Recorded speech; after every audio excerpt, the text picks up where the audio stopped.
یہ میں نہیں کہتا، حدیث اللہ کے نبی کے. اور آپ اندازہ کریں اگلی حدیث سے، ابی بن کعب کہتے ہیں کہ اللہ کے پیغمبر خطبہ دے رہے ہیں اور اللہ کے نبی نے سورہ ملک پڑھی، تو ابو ذر رضی اللہ تعالیٰ عنہ میری طرف دیکھتے ہیں اور اشارے سے مجھے پوچھتے ہیں کہ یہ سورت کب نازل ہوئی ہے. علمی بات ہے، سیکھنے کی طلب ہے. ہمارے ہاں اگر لغو حرکت ہوتی ہے تو سیکھنے کی وجہ سے نہیں ہوتی. اور صحابی دو آپس میں بات کیا کر رہے ہیں؟ ابی بن کعب کہتے ہیں کہ ابو ذر نے اشارے سے مجھے پوچھا، یہ اللہ کے رسول جو سورہ ملک کی تلاوت کر رہے ہیں، میں تو اس سورت کو پہلی دفعہ سن رہا ہوں، یہ سورہ مبارکہ کب نازل ہوئی ہے؟ تو ابی بن کعب ابو ذر سے کہتے ہیں اشارے سے چپ ہو جاؤ، بولتے نہیں ہیں، اشارے سے خاموش رہنے کا حکم دیتے ہیں. اور جب نماز سے فارغ ہو چکے تو ابی بن کعب سے ابو ذر آ کے کہتے ہیں، یار عجیب بات ہے، میں آپ سے ایک علمی بات پوچھ رہا تھا کہ یہ سورت کب نازل ہوئی ہے اور آپ مجھے چپ کروا رہے ہیں. تو ابی بن کعب نے کہا، اے ابو ذر، تجھے آج کے خطبہ جمعہ سے کچھ نہیں ملا، تو نے ضائع کر دیا ہے. ابو ذر یہ بات سن کے تڑپ جاتے ہیں، بھاگے اللہ کے رسول کے پاس. اے اللہ کے رسول دیکھیے ابو ذر کو ابی بن کعب کیا کہہ رہا ہے. کہتا ہے کہ تیرا آج کا جمعے کا دن اور جمعے کی اہمیت اور فضیلت اور برکات سے تجھے محروم کر دیا گیا. اے اللہ کے رسول میں نے تو یہی پوچھا تھا کہ یہ سورت کب نازل ہوئی ہے. تو اس میں ابی بن کعب نے مجھے ڈانٹا اور یہ میرے لیے حکم جاری کر رہے ہیں. تو رسول اللہ صلی اللہ علیہ وآلہ وسلم نے فرمایا، اے ابو ذر صدق ابی بن کعب، ابی بن کعب نے جو کہا ہے وہ سچی کہا ہے. مطلب کیا؟ علمی بات کے لیے بھی کسی سے کوئی بات کرنا اس وقت جب کہ امام خطبہ دے رہا ہے، اللہ کے رسول صلی اللہ علیہ وآلہ وسلم نے اس چیز سے بھی منع فرمایا ہے. اللہ کے نبی صلی اللہ علیہ وآلہ وسلم نے فرمایا کہ جمعے کے دن ایک گھڑی ایسی ہے جس گھڑی میں اللہ سے جو مانگا جائے اللہ جولی میں ڈال دیتا ہے. شرط یہ ہے کہ کوئی حرام کام کا تقاضا نہ ہو، کسی حرام چیز کی ڈیمانڈ نہ کرے، کسی حرام چیز کی انسان خواہش نہ کرے. اور اس ضمن میں دو حدیث ہیں، ایک صحیح مسلم کی، ابو موسیٰ اشعری رضی اللہ تعالیٰ عنہ اس حدیث کے راوی ہیں. اللہ کے نبی نے فرمایا کہ وہ گھڑی خطیب کے، امام کے منبر پر بیٹھنے سے لے کر نماز مکمل ہونے تک ہے. اور ایک جگہ پہ ہے کہ دو خطبوں کے درمیان کا جو ٹائم ہے مختصر سا، وہ قبولیت کی گھڑی ہے. اور ایک حدیث کے الفاظ یہ ہیں کہ وہ ساتھ جو ہے، وہ گھڑی جو ہے، فی آخری نہار، دن کے آخری حصے میں ہے، یعنی کہ عصر کے بعد اور مغرب سے پہلے.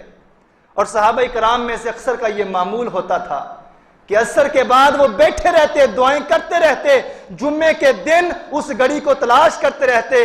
اور حافظ ابن حجر عسقلانی رحمہ اللہ اس حدیث کی شرح میں 40 اقوال نقل کرتے ہیں کہ وہ گھڑی کون سی ہوگی. اور ایک قول انہوں نے یہ نقل کیا ہے کہ یہ گھڑی اللہ تعالیٰ نے مخفی رکھی ہے، جس طرح لیلۃ القدر کی گھڑی کو مخفی رکھا ہے، واضح نہیں کیا گیا، تاکہ زیادہ سے زیادہ محمد الرسول اللہ کے امتی اور اللہ کے بندے کثرت سے جمعے کے روز اللہ رب رحمان کی عبادت بھی کریں اور اللہ تعالیٰ سے دعا بھی کثرت سے کریں. سیکنڈ لاسٹ بات، نماز جمعہ کے بعد سنتوں کا معاملہ.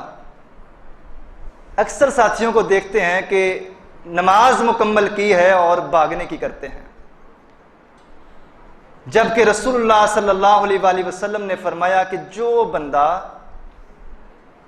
جمعے کی فرض نماز سے فارغ ہو جائے اسے چاہیے کہ فَلْيُصَلِّ 4 رکعۃ، کہ وہ 4 رکعتیں پڑھنے سے پہلے مسجد سے باہر نہ جائے. اکثر پوچھا جاتا ہے کہ نماز جمعہ کے بعد کتنی سنتیں ادا کرنی ہیں. رسول اللہ صلی اللہ علیہ وآلہ وسلم کا اپنا عمل یہ تھا کہ اللہ کے رسول صلی اللہ علیہ وآلہ وسلم گھر جا کے بھی 2 رکعت سنت ادا کیا کرتے تھے، اور اپنی امت کو حکم کیا دیا؟ صحیح مسلم کی حدیث ہے کہ جو بندہ جمعے کی نماز فرض ادا کرے اس کے بعد اسے چاہیے فَلْيُصَلِّ 4 رکعتاً، کہ وہ 4 رکعت سنت ادا کرنے کے بعد مسجد سے باہر جائے۔ اور جمعے کے دن سب سے اہم کام ہے کہ نماز جمعہ ادا کرنی ہے، اور امام کے خطبہ شروع کرنے سے پہلے مسجد میں آنا ہے۔ ابھی تک کی گفتگو میں میں نے آپ احباب کے سامنے یہ بات رکھی ہے کہ یہ گھڑی 1-1.5 گھنٹے کی کتنی اہمیت کی حامل ہے، اس کو گنوانے والا کس قدر خسارے میں ہے۔ اگلی بات، جمعے کے روز نبی کریم صلی اللہ علیہ وآلہ وسلم نے فرمایا کہ سورہ کہف کی تلاوت کیا کرو، اور فائدہ کیا ہوگا؟ ازالہ، اللہ کے نبی نے فرمایا جو بندہ جس مقام پہ کھڑا ہو کے بیٹھ کے سورہ کہف کی تلاوت کرتا ہے، 15ویں پارے کے درمیان میں اس سورت کا آغاز ہوتا ہے سورہ کہف، اور 16ویں پارے کے پہلے 3 رکوع تک یہ سورت چلتی ہے۔ اللہ کے نبی نے فرمایا جو بندہ سورہ کہف جمعے والے دن پڑھتا ہے، ازالہ نورن، اس بندے کے لیے نور کر دیا جاتا ہے جس جگہ وہ بیٹھا ہے، وہ بین العتیق، جہاں پہ بیت اللہ ہے۔ اگر گلشن کالونی میں بیٹھ کے سورہ کہف کی جمعے کے روز تلاوت کر لی، نبی کی بشارت ہے کہ یہاں سے لے کر بیت اللہ، اللہ کے گھر تک اس بندے کے لیے نور ہی نور کر دیا جاتا ہے۔ اور ایک دوسری حدیث کے الفاظ ہیں کہ اس بندے کے لیے اس جمعے سے لے کر اگلے آنے والے جمعے تک نور کر دیا جاتا ہے۔ اس نور سے مراد یہ ہے کہ اس بندے کے لیے تمام رستے کھلتے چلے جاتے ہیں، اس کے تمام کاموں کا ذمہ دار اللہ بن جاتا ہے، اس کے کاموں میں آسانیاں پیدا ہو جاتی ہیں، اللہ تعالیٰ اسے نقصان سے بچا لیتا ہے، اللہ تعالیٰ کی مدد ہر حال میں اس کے شامل حال ہوتی ہے۔ یہ معنی ہے نور کا۔ آخری بات، جمعے کے روز کثرت سے محمد الرسول اللہ صلی اللہ علیہ وآلہ وسلم پہ درود پڑھنا۔ میرے نبی صلی اللہ علیہ وآلہ وسلم نے فرمایا جو مجھ محمد پہ ایک بار درود پڑھتا ہے، اللہ اس بندے کے 10 درجے بلند کر دیتا ہے، 10 خطائیں اللہ اس کی معاف کر دیتا ہے، اور اللہ تعالیٰ اس کے اوپر 10 رحمتیں اپنی نازل فرما دیتا ہے۔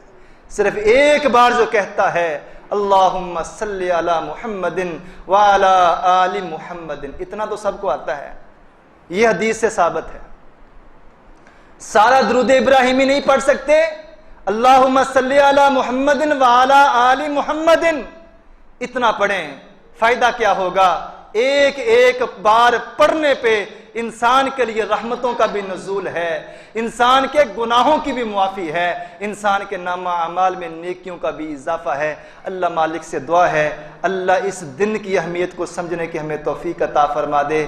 اس قدر یہ اہمیت کا حامل دن ہے، اللہ اس کی سعادتوں کو، برکتوں کو، نعمتوں کو اللہ ہمیں اپنی جولی میں ڈالنے کی توفیق عطا فرما دے۔ اللہ ہمیں بار وقت جمعے والے دن مسجد میں آنے کی توفیق عطا فرما دے، بار وقت اللہ ہمیں اپنے گھر میں آنے کی توفیق عطا فرما دے۔ وآخر دعوانا الحمدللہ رب العالمین۔